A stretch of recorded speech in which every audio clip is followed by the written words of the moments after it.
the target that's on the table there is to protect the land's surface, 30% of the global planet's surface, to protect that land so that nature can flourish there. Currently, only 17% are protected, and if we, as a globe, are able to protect 30%, that's a huge step forward.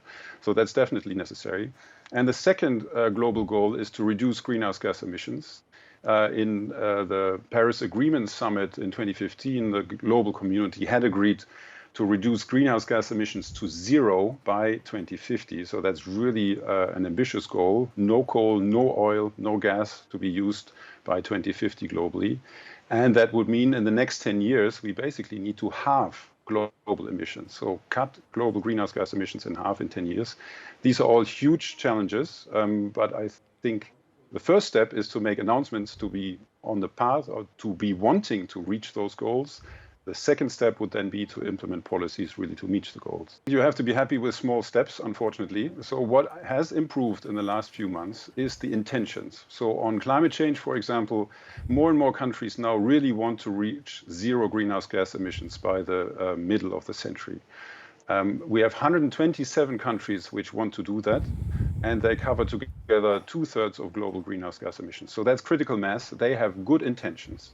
However, none of these countries has short-term policies in place to be on track to meet that goal.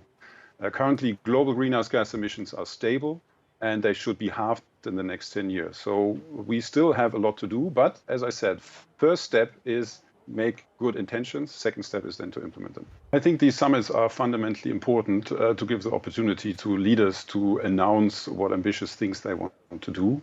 And it's particularly important because in the long run, in May, the idea is that all countries of the world agree on new targets. So you need these kinds of summits that the leaders, the ambitious ones, come together and say, okay, this is what we're wanting to do, and they want to move others along. But the summits cannot just be talking. We need to check whether the proposals that countries made are ones new and haven't been made before. And second, a few years later, we need to check whether they are really doing what they have proposed. So it's not enough just to say good things. You also need to check whether things have been done.